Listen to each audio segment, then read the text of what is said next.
Hello, everyone, and welcome to AFC Sports Dallas Primetime. Hope you're having a great Sunday night. Hey, guys, we needed to get back on Primetime. It's Sunday, first show of the week, and we will talk about how many wins the Dallas Cowboys are projected to have in 2022. We will take a look at some of the win totals around the NFL, how the NFC East is looking so far, and we will talk about why the Cowboys are still expected to be a strong team in 2022.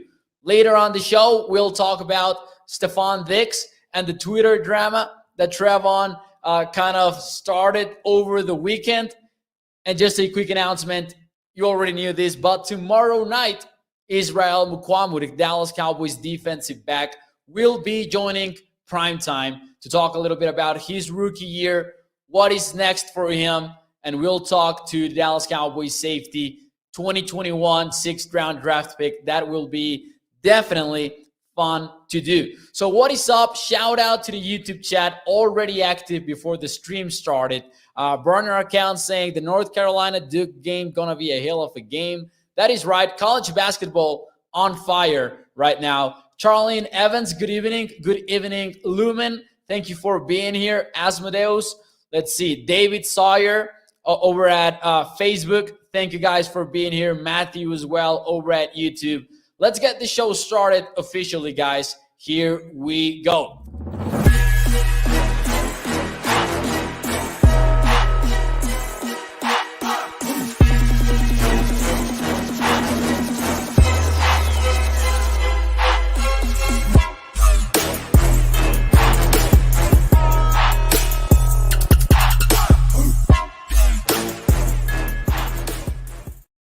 Hello, everyone, and welcome to AFC Sports Dallas Primetime, brought to you by our friends over at freemanmazda.net. We will talk more about them and the ride of the week in a few moments here on the show. As always, streaming live Sunday through Thursday night at 8 p.m. Central here on Dallas On Demand Sports Talk Network, with a lot more content coming your way throughout the entire offseason. Check out ADCsports.com/Dallas. Shane Carter put together a good article called What We Know the Dallas Cowboys Will Do in the NFL Draft. So a little bit of a fun preview there. You can check it out on the website. And guys, let's talk about the win projections over in the betting world, because they always give you a good idea as to what the market's perception is for every team in the NFL. And I was low-key surprised about the Dallas Cowboys number. We will get to it in a few moments here. And we will talk about why the Cowboys are still expected to be a strong team in 2022. So a little bit maybe of a more optimistic show on Primetime. And I think we need more of that, because the offseason usually gets the fan base a little bit tired with the way the Cowboys do things. Every team is different. The Cowboys are still going with their approach to team building. That will not change. They have added only 2 external free agents in the first 2 weeks of free agency. So that's just the way it goes sometimes in Dallas. So today, maybe we'll turn the page once again and we will approach things in a little bit more of a positive note. So the betting world put out the projected win totals. We will take a look at some of the numbers from DraftKings, and the Dallas Cowboys over-under, the projected win total for the Dallas Cowboys is at 10.5. They're coming off from a 12-win season. Before the season, last year, the projection for the Cowboys was 9.5. And at the time we discussed that number, we thought it was a little bit low. Now it's a bit higher, 10.5 for the Cowboys. So the question, the mandatory question for you guys in the chat is, are the Cowboys winning over or under 10.5 games? That is the number that you are going to get in most sports books right now. So let me know in the chat, whether you're watching on Facebook, YouTube, or Twitter, Are you taking the over or are you taking the under? While you give me your answers, and before I give you mine, let me talk to you about our friends over at freemanmazda.net. It's a new week, so we have a new ride of the week, and this time is the Mazda CX-5 2.5S, the 2022 edition. That is the ride of the week. As just about every vehicle we have covered in this segment, it's got Apple CarPlay / Android Auto, game-changing backup camera, heated seats, adaptive cruise control, and this is the one that's special when it comes to the CX-5 2.5S. It comes with a Wi-Fi hotspot. Just think about how useful that can be. It's got a Wi-Fi hotspot starting at $29,125. You can check it out over at freemanmazda.net. Family-owned business for over 65 years. Check it out on their website. Now, let's see some of your answers. Over under 10.5 wins for the Dallas Cowboys. Lumen, who is approaching this as a Titans fan, so unbiased, he says under. Danny Savage, essentially taking the under by saying the Cowboys will win 9. Steve Miller going with the undefeated record over at Facebook. The one thing that is wrong about your prediction, Steve, right off the bat, however, is that we are doing 17 game seasons now. 17 games. So, or maybe Steve is throwing a tie in there. Gilbert says, yes, I'm guessing he's going with the over. Taylor goes with the over. Samuel over. Dallas Young over. Todd Murray says 11-6. Gregory raising the stakes, saying over 11 games. So give him the better odds on that number. Burner account says already put money on the under. When was the last time we had repeated success season to season? One of the major concerns maybe for 2022. Under for Charlene Evans. Here's my answer. And I see the majority answers are on the over side of things. Ryan Doyle says my answer will be revealed after the NFL draft on April 28th to 30. Now, maybe we'll revisit this topic after the NFL draft. Here's one thing that I would point out, though. How many rookies make enough of an impact to really change that? And you know, it's ironic because we're coming off a season in which the Dallas Cowboys had a candidate for Defensive Player of the Year, had the Defensive Rookie of the Year. So to us, it's very fresh that any rookie can be a game changer for any season. And Micah Parsons was just that for the Cowboys last year.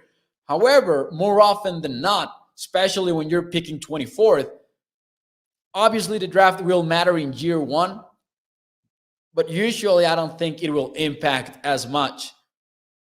Where am I on my expectations for the Cowboys, right? I think that would be a fair concern to point out. I will go with the over. 10.5. We've looked at their opponents before. That is maybe the major reason why I'm going with the over. Still don't have a lot of faith in the rest of the division. I don't think that the Giants, Commanders, and the Eagles are really going to pose that much of a threat for the Dallas Cowboys. You've got games versus the Lions, versus the Jaguars, Texans. I feel confident about the Cowboys' schedule. And, hey, they are facing the two teams that were in the Super Bowl last season. But still, I am taking the over right now, 10.5. Maybe it's a high number, but I am taking the over on this one. Surprising, however, to me, that the Cowboys have been, labeled with this number, because if you take a look at the rest of the NFC, and I will show you in the screen right now, the number for the Cowboys is 10.5. The favorite in the NFC in terms of most wins are the Tampa Bay Bucks. They're at 11.5. The Packers at 11. And then you have the Rams at 10.5, which was maybe a little bit surprising given that they're the Super Bowl champions. But you got to take a look at the division for it to be even clearer. the Rams are going to be playing the 49ers and the Cardinals, which is definitely not the same as playing in the NFC East. So maybe that's why the Rams are on the lower side of things, relatively considering they were just the champions. Damon Davis says, hey, Mauricio, Bobby Wagner left LA and Baltimore with no contract. Come on, Stephen, get your head out of your, and then, the rest of the comment will be censored. But hey, he did leave without a contract. I'm not getting your hopes up. I will not do that on Primetime. But Bobby Wagner, still available, the veteran linebacker who could be a huge addition to the Cowboys defense. You guys know my policy. When it comes to Bobby Wagner on Primetime, we are not getting our hopes up. Soft schedule, says Michael H. And maybe that has to do with the Cowboys number being at 10.5.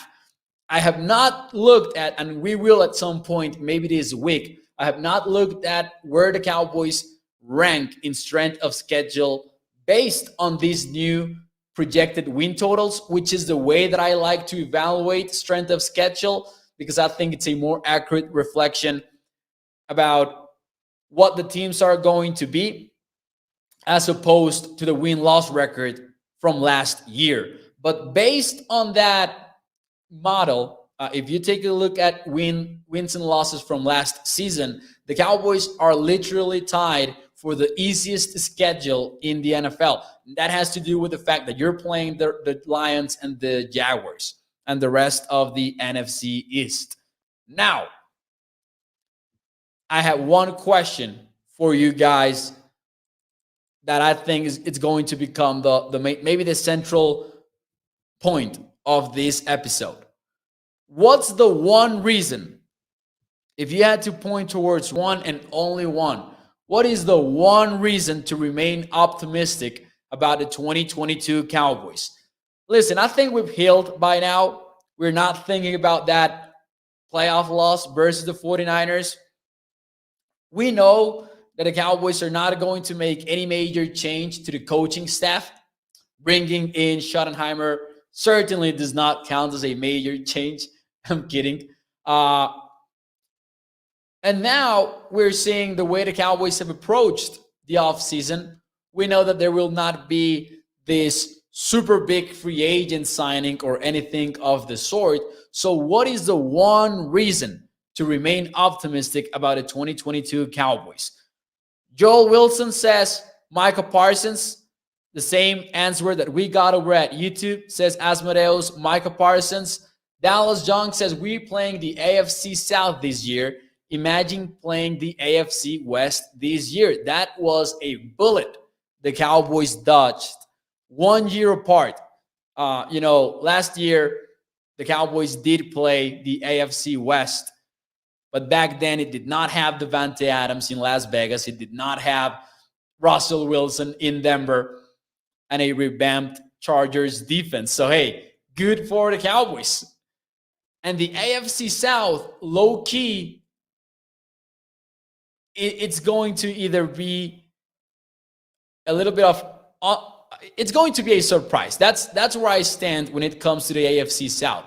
What I cannot figure out is if it's going to be tougher than we expect it to be with Trevor Lawrence on his second year, with the additions that they've made in free agency, and the fact that Urban Meyer is no longer in Jacksonville. But the Jaguars might be a low-key, tough team to beat if Trevor Lawrence starts balling out. Matt Ryan with the Colts definitely sounds scary. In my opinion, the Titans, we don't know for sure how good they're going to be yet. But yeah, the AFC South, I think it's either going to surprise us by how good they are, or it's going to be a surprisingly bad division. Craig Lackford says, do you have any clue what you're talking about? More or less, Craig, more or less. A shout out to Craig, says, we will not even win the division. Whew. Dak, says Todd Murray. That is his one reason to remain optimistic about the Cowboys in 2022. And that is my reason as well. Listen, the Cowboys offense, I'm concerned about it. Wide receiver Amari Cooper no longer with the team. That will be a major blow to the offense. You guys know that I liked Lyle Collins better than Terrence Steele. But the one reason why I still have some faith on the Cowboys pass offense is the fact that I still believe they have one of the top quarterbacks in the conference, Dak Prescott. I think he still has that ability to maybe elevate the Cowboys offense, right? And that is going to be one of the biggest questions of the year. Can Dak Prescott, now that he has no Amari Cooper, can he, alongside CeeDee Lamb and Michael Gallup, improve the Cowboys' production in 2022? And that could happen based on quarterback play, even after taking away the weapons that the Cowboys front office has so far. So that is my one reason for sure. Dak Prescott working with Kellen Moore for a third season, that is one of the biggest question marks as well. How many improvements will we see from Kellen Moore this year? But if they hit it off like they were doing in the first half of the year, that's the reason why I'm still optimistic about the 2022 Cowboys. Now, Oscar Herrera says, you are giving Dak too much credit. Dak numbers versus good teams are bad. However, that's kind of been disproven before, right? Like, sure, the Cowboys have had their struggles versus top teams, but I've always pointed towards a lot of top quarterbacks' records versus bad teams. And even Matthew Stafford is a great example, who just ended up winning the Super Bowl with the Rams. I don't know, and I've always admitted that I don't know if we should believe that Dak Prescott's major issue in 2021 was the calf injury, because I had my doubts that it was. But even if it wasn't, I still am betting on Dak Prescott bouncing back in 2022, because we have seen how good he can be. We even saw it in the first half of the season in 2021.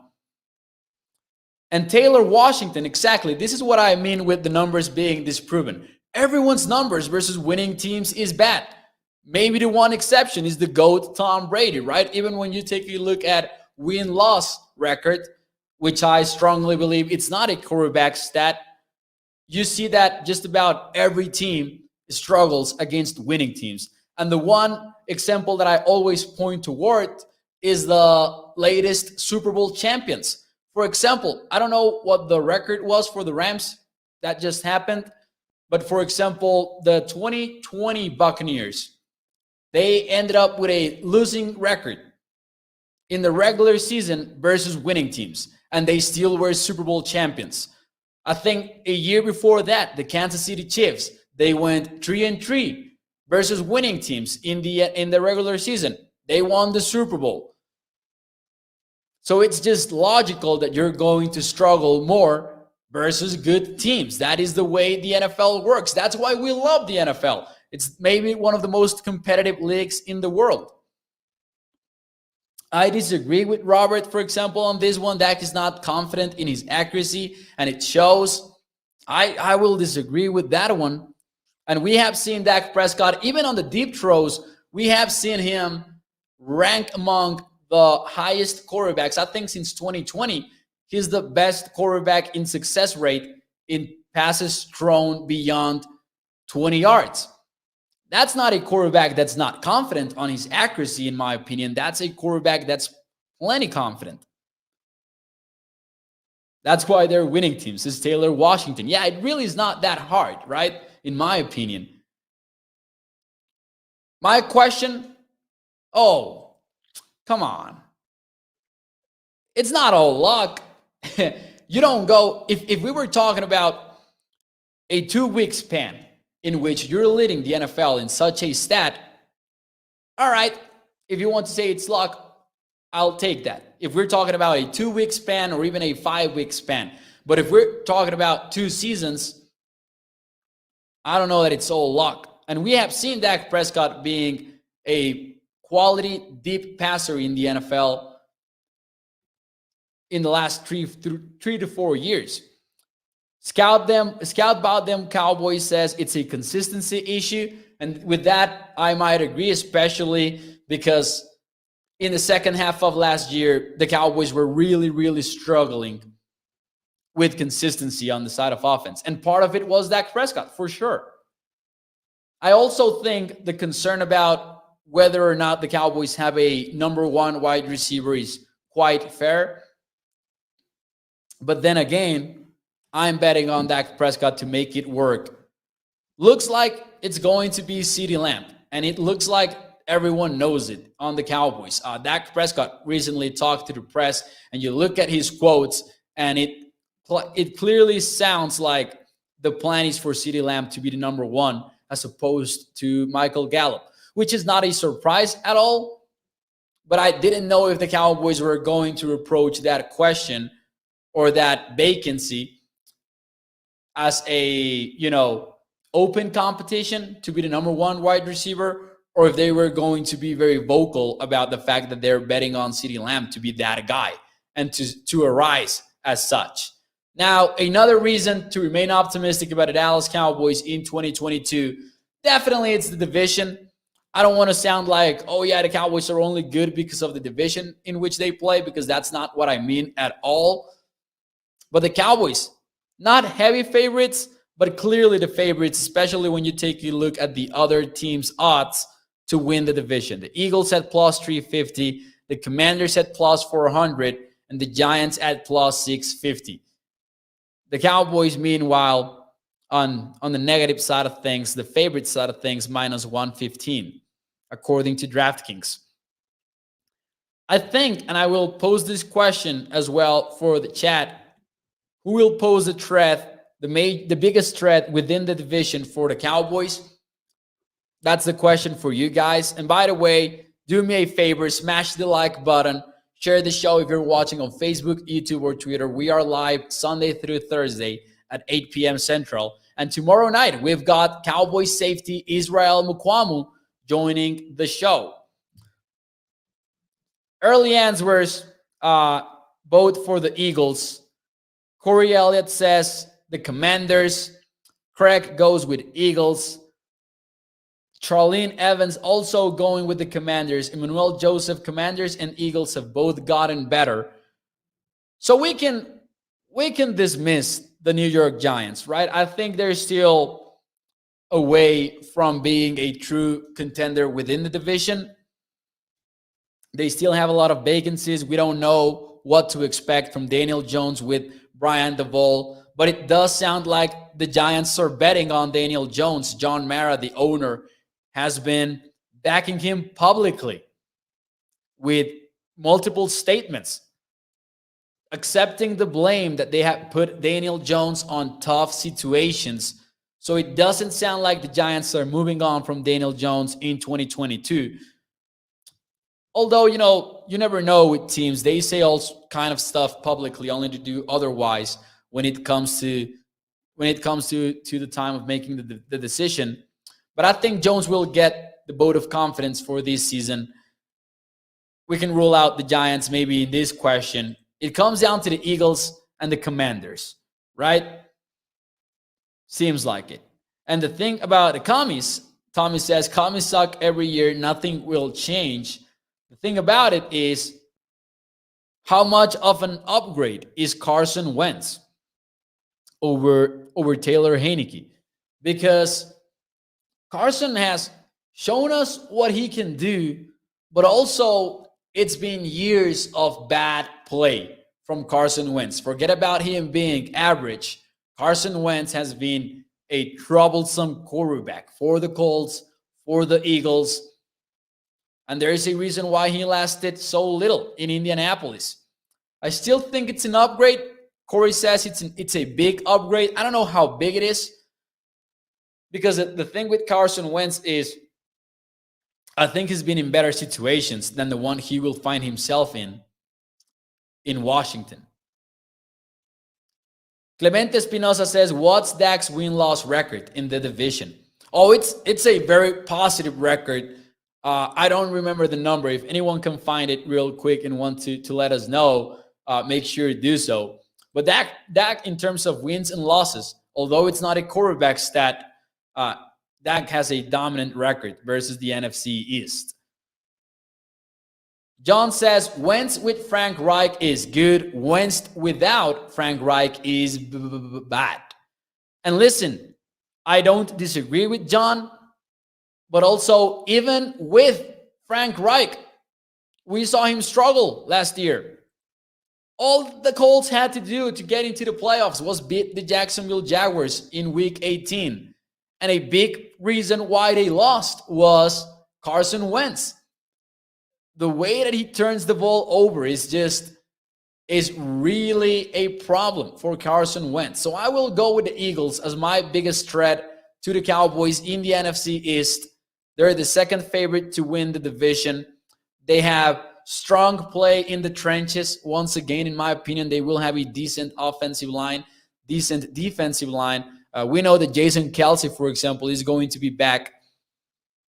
Fletcher Cox also, we thought he was going to be gone, but a defensive tackle ended up re-signing with the Eagles.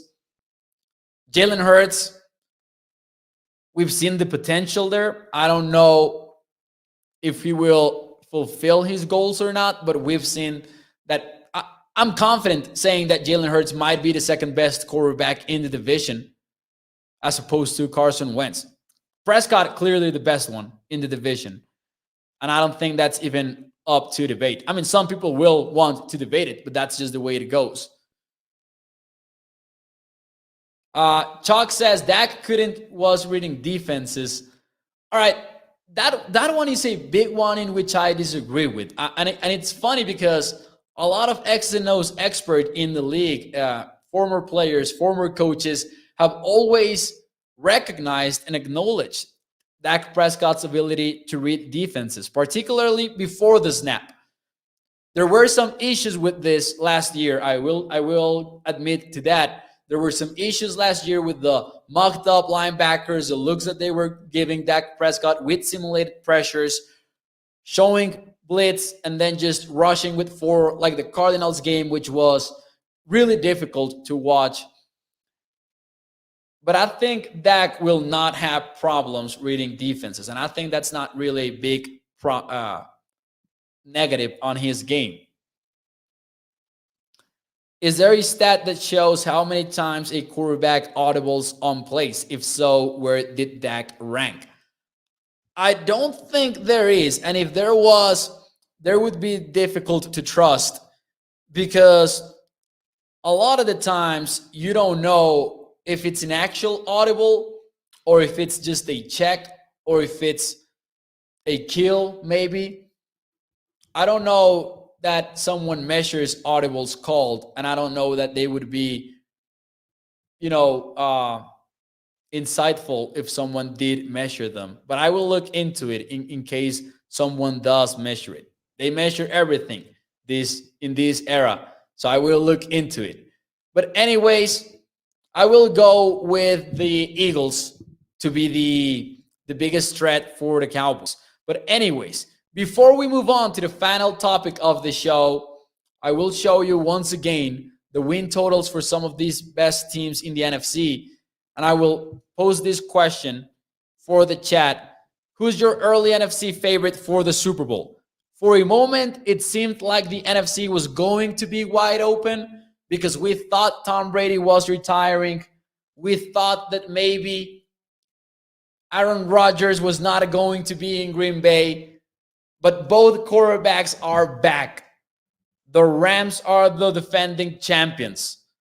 The 49ers are ranked as a higher contender than the Cowboys. Actually, if you take a look at DraftKings, the 49ers are favorites over the Cowboys to win the conference. Burner account goes with the Rams. Charlene Evans also goes with the Rams. Clay Cup Rams. T-Mac. Everyone going with the defending Super Bowl champions. I like it. I will also go with the Rams. It's kind of funny to me that they're not the favorites, by the way. Todd Murray goes with the Bucs, and they're actually the favorite to win the NFC. Anthony says the NFC is trash. I wouldn't say they're trash, but your top two Super Bowl candidates are in the other conference, in the AFC, the Chiefs and the Bills, even without Tyreek Hill. I will go with the Rams, and then a close runner-up to me would be the Tampa Bay Bucks. I don't want to rank the Packers in the top two. I don't see how you can get them out of your top three. That to me is impossible. I think it's these three teams in some sort of order. So I will go with Rams at 1, the Buccaneers at 2, and the Packers at 3. The reason why I'm taking the Rams as my NFC favorite is that we kind of ignored the fact that they were one of the most efficient offenses in the NFL throughout the entire season. They had that streak in which they started losing towards the middle of the year in 2021, but they were all throughout one of the best offenses in the league. You have the playmakers on defense. You have Ramsey. You have Aaron Donald. And I think that Matthew Stafford, second year with Sean McVay, things are going to be even better for them. And they're still adding talent too. So I will go with the Rams. I think that Sean McVay right now, one of the best coaches in the NFL for sure. One would imagine that the Kyle Shanahan regular season streak at least will not continue after the Rams beat them in the NFC Championship game. I will go with the Rams. It just feels like they always have an answer in the coaching side of things, and I think that would be the difference maker. Richard Stanley, however, says the NFC is indeed wide open, even after the return of Tom Brady and the confirmation that Aaron Rodgers is going to remain a Packer. I don't think it's wide open. I think those three teams still look like they're one step ahead of the rest of the teams in the NFC. Cowboys, though, if they fix their offensive issues, I do believe this. I do believe that if the Cowboys are going to contend in 2022, it will be up to the offense. And I don't mean that the defense will not be good. I just think the difference maker needs to be the offense, in my opinion. We cannot have what the Cowboys had going on in the second half of 2021. You need to pair that with your productive defense that you now have, one of the best that you've had in years according to the numbers.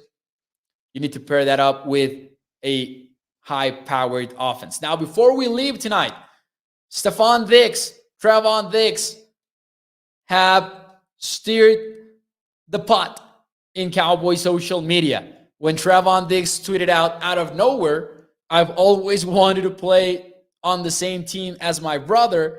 And then he added 14 to Dallas would be fire. A lot of people have made a lot out of this. Listen, this is not happening. This is just Trevon Diggs having some fun on social media. It would be fire, as Trevon Diggs is saying, but I think he's just having fun on his Twitter. And don't fall for reports or anything like that, fake reports, that this is something. This is just Trevon Diggs having some fun on Twitter. Because you know what? He and his brother are in the NFL, so why not have some fun on social media? I'm all for it. Just wanted to bring the topic up because I know it's on the minds of a lot of Cowboys fans. I will say that even though the Cowboys are not going to make this happen, it isn't that impossible, I believe, from a financial standpoint. And if you take a look at Stefon Diggs' contract situation over at overthecap.com, he's got a 17.9 cap number for 2022.